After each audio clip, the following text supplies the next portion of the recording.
Dan ini khabar terbaru, baru tadi saya terima. Saya pun terkejut. Ini saya terkejut ni. Kabarnya kapal Equanimity. Saya jangan lupa, kapal Equanimity yang katanya milik Jolo. Dalam YNDB, yang dikatakan yang dirampas waktu berlayar di Indonesia, dibawa balik ke Malaysia, dan kapal itu kononnya terlibat pembelian kapal itu dengan wang YMDB, ya. Kemudian kapal itu telah dijual kepada Genting Highland sejumlah 514 juta. Cuma kita nak tanya, mana pergi duit tu? Digunakan untuk apa? Wang sejumlah 514 juta. Kemudian yang terbaru, ini yang saya terkejut, bahawa kapal tersebut telah pun dijual kepada Tun Dr. Mahathir. Harga tak tahu berapa. Berapa nilai kapal tu tak tahu. Dan kini kapal tersebut dikatakan diletakkan di Pelabuhan Langkawi. Cuma persoalan kita, kes masih di dalam pembicaraan. Daripada kononnya daripada Jolo, Raja rampas, jual pada Genting. Duit tu ke mana? Kemudian daripada Genting pula jual pada Tun Dr. Mahathir. Berapa nilainya? Kenapa jadi begitu? Kes masih berjalan. Boleh ke kalau kita satu orang tuduh mencuri, dia beli Porsche? Boleh ke kereta terjual ke satu tangan? Ini pemikiran saya, tidak mau menyanggah apa peruntukan mahkamah, tetapi bagi saya dari segi logikalnya kita harus memikirkan. Ini keadaan saudara, ya. Dan kalau dari laman web yang saya dapat tadi, tertulis dengan jelas flag Cayman Island. Konon duit tu dah apa ini berada duit YNDB dibawa ke Cayman Island dan sebagainya. Kemudian IMO, tak tahu apa maksudnya tu, 1012086 registered owner, ditulis dalam tu, iaitu pemilik yang didaftarkan Dr. Mahathir, MMS 131905980. Call sign dia ZGDQ.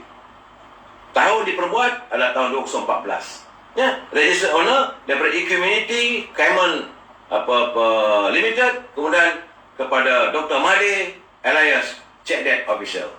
Ini macam mana ni? Ini yang keluar daripada laman web. Jadi saya rasa pihak Tun Doktor kena jawab lah. Tun Dr. Mahathir kena menjawab, memberi penjelasan pada rakyat.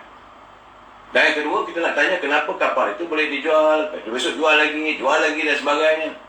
Ini sedangkan kes masih berjalan, pembicaraan masih berjalan.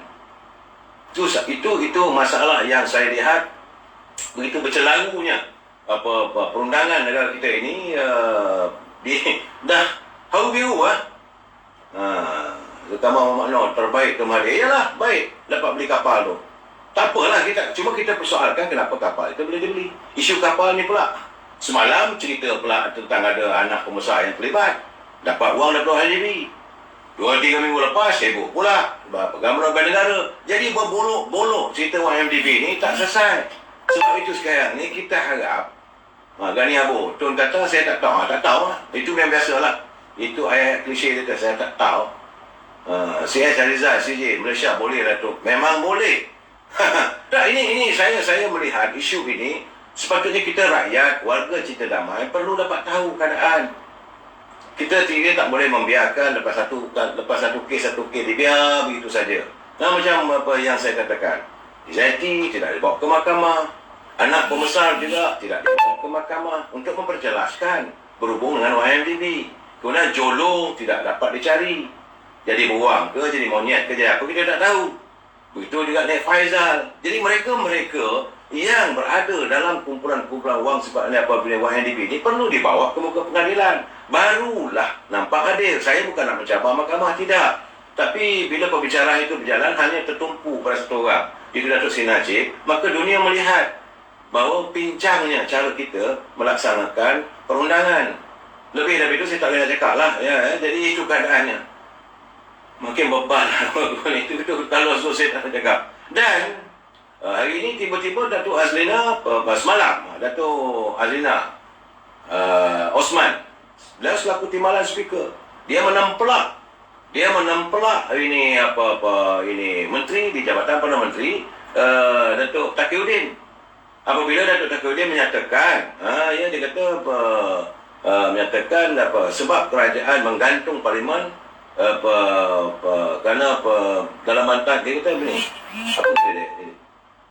Timbalan yang dipetua Dewan Rakyat Azalina Osman minta penjelasan Menteri Jabatan Perdana Menteri yang jaga Parlimen dan Undang Takudin Hasan tentang sebab kerajaan tetap mahu menggantung Parlimen.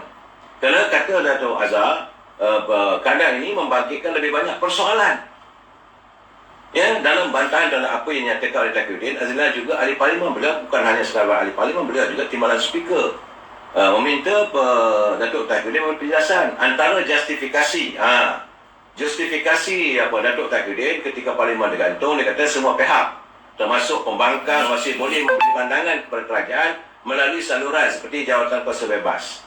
Mungkin ini merupakan jawapan kepada tuntutan UMNO yang UMNO minta supaya Parlimen diadakan persidangan waktu PAU tadi.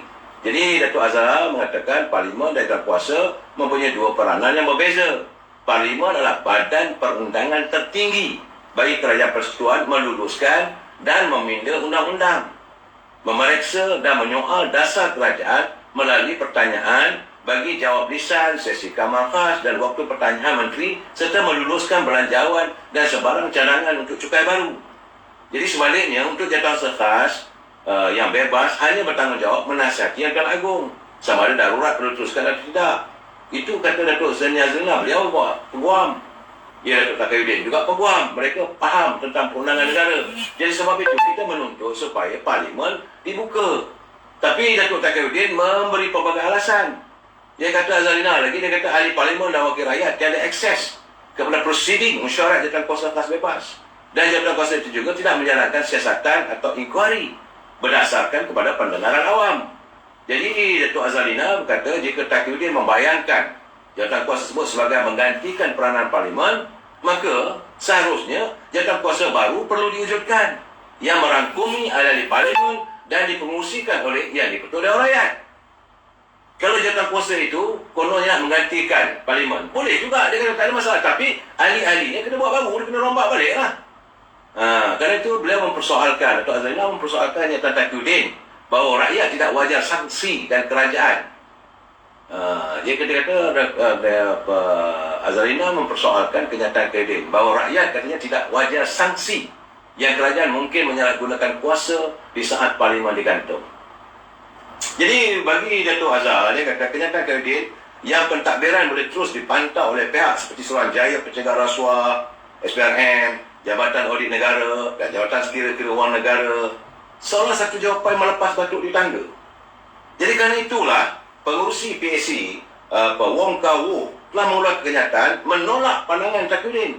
Jadi sekarang ni masalah sekarang isu Parlimen, penggantungan Parlimen ini sudah menjadi perdebatan awam. Dan sepatutnya pimpinan kerajaan segeralah. So Agung sendiri kata boleh. Kenapa yang nak ditangguh-tangguhkan? Sebab Parlimen perlu bersidang. Banyak sekarang ni keadaan, cerita kapal, cerita perbicaraan, cerita tentang orang kompang-kompang dikenakan, SOP tentang vaksin. Kononnya vaksin ini ada yang boleh digunakan, ada yang tak digunakan, pembelian vaksin berapa banyak. Dan kita perlu tahu, rakyat perlu tahu. Sebab semua ini menggunakan dana wang rakyat. Ini keadaannya, saudara.